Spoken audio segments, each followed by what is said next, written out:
Oh, how quickly things can change. It was an absolute bloodbath for silver, and it all happened in less than a day. I'll talk about what was behind the big drop in silver's price and where we go from here. Has the calculus changed for the markets? We'll talk about it as we explore.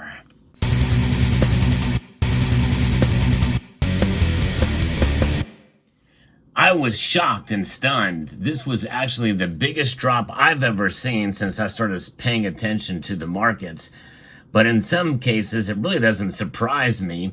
I think it's an overreaction from the markets based off some employment data that came out. We're going to get into that because I think it's worth picking that apart a little bit at least. And I think should also reach with some level of skepticism as well. But first, let's take a look at the markets in general and specifically what happened to silver today.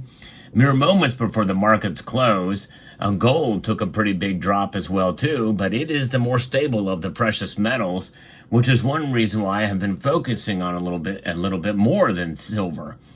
But it's down almost 3.75 percentage points, down $88.80 to $2,288.50.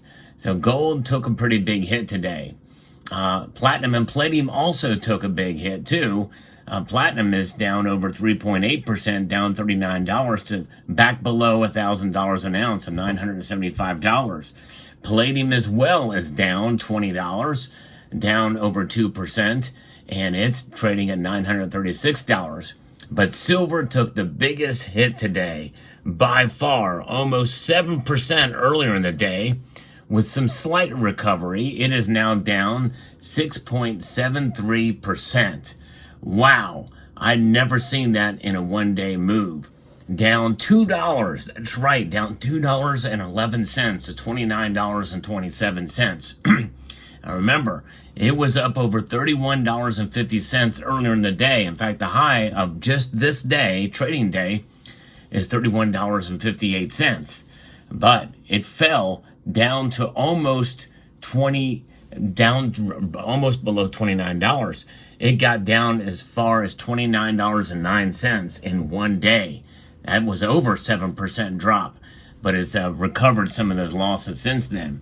Most of the volume of the trading for silver occurred in chunks, starting pretty early in the morning, around 1:30 in the Asian markets, and then about almost 4 a.m. there was some pretty heavy spikes in volume, which led it to go down. But the big spike came right around 8:30, and then it dropped pretty dramatically Eastern time, and it's been downhill ever since.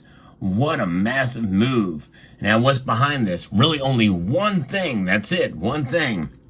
Supposedly good economic data.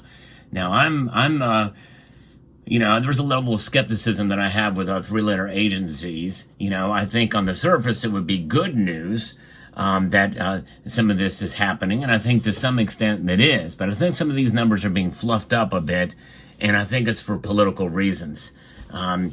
Because, according to the polls, how has the current president polled in terms of the economy? Well, now he can use this. And this is a perfect time to do it, by the way, too, to fluff up some of these numbers. Now, I've looked at some detailed breakdown, itemized in some of these numbers. And, you can look at them and you can say, well, okay, this is great. Change in manufacturing payrolls. 8,000 versus 5,000, which was what was expected. Change in private payrolls, 229,000 versus 170,000 expected. I guess that's good, but how much of those private entities, contractors for the government, are getting government money? That would be very interesting to find out. Government jobs overall, though, are 43,000. But what's the overall number here? Well, the numbers came in. Non-farm U.S. payroll jobs expanded by 272,000 from April to May on a seasonally adjusted basis, smashing consensus economists' estimates of 180,000, according to FactSet data. However, there is one thing that is a little bit concerning, and that is the unemployment rate actually ticked up 0.1 percentage point to 4% in May. coming in above projections of 3.9% where it stood in April, and up from May, from 2023's 3.7%. And wages went up as well too. In fact, year over year, they're up 4.1%, slightly above, on average, the inflation rate. But again, that's across the board. But I know mine are not, and I'm sure many of you are not getting your cost of living increases are not adjusting to inflation. Government reported the strongest month-over-month job growth in the healthcare, hospitality, and government sectors. So they're admitting some of it is government sectors, but how many of these private jobs are also as contractors for the government for some of the stuff that they've been doing out there? There's a lot of government money being spent. In fact, even from the original COVID money, some of that money still has not been spent yet, and others that have come on board. You know, it makes you wonder, and even as such, you just can't help but wonder if the chefs at the Cook the Books Club are working in overtime and really make these data look good. But looking at the numbers, it seems like good news on the surface. That good news is being absorbed by the markets in general, and the dollar is up. But although I thought the dollar would actually climb a bit more than it has, it's up only 0.78% to 104.92. The Dow Jones is actually down somewhat, and so is the NASDAQ, and so is the S&P 500. Crude oil is actually down 30 cents a barrel, and that's kind of interesting. Copper is actually up slightly, so is zinc and lead. So all these hits were being taken because, well, it looks like there's a little bit more confidence in this and what the Federal Reserve is going to do, because that's how you can interpret this. It really boils down to the strength of the dollar and what the government or what the Fed is going to do with regards to interest rates. Some feel they're going to at least leave them where they are, but there may be some talk by some of these Fed governors that maybe we need to raise it another quarter point, and maybe they do that. But I think that's not going to happen because they don't want to affect the jobs where they're at now. I think probably what's going to happen is they're going to just leave things where they are and see what happens in between with regards to the job numbers, because I think that's really what it boils down to. Is jobs. More people that are employed, of course, you know, or what they say is employed, even though I've been hearing about restaurants closing, a lot of restaurants, not just in California, but across the United States, in the service areas. So they'll be very interesting to see how they count those, or how that will be translated. By the way, if you enjoy content like this where I provide you the latest news with regards to precious metals, I hope you will consider pressing that like button down below and subscribing to the channel if you haven't done so already. It's maddening here to see, especially if you're a silver stacker. Now, I didn't say it before when we saw the dip below $29 or below $30, so I'll say it now. This is a good time to buy, folks. It really is, if you can afford to do so, and only if you can afford to do so. I think this is just a dip, and I think we're going to get back above 30 again. An unusual day, unusual good economic data, supposedly good economic data. If it is genuine, well, then I celebrate it. I don't think none of us would like to see job losses and the like, but it's just hard to imagine what's moving some of this sentiment in the economy and the business and over-regulations, overspending. Sooner or later, this is going to have to catch up. And the private sector is going to get hit hard, and we're going to see job losses. And I think it could happen very, very quickly.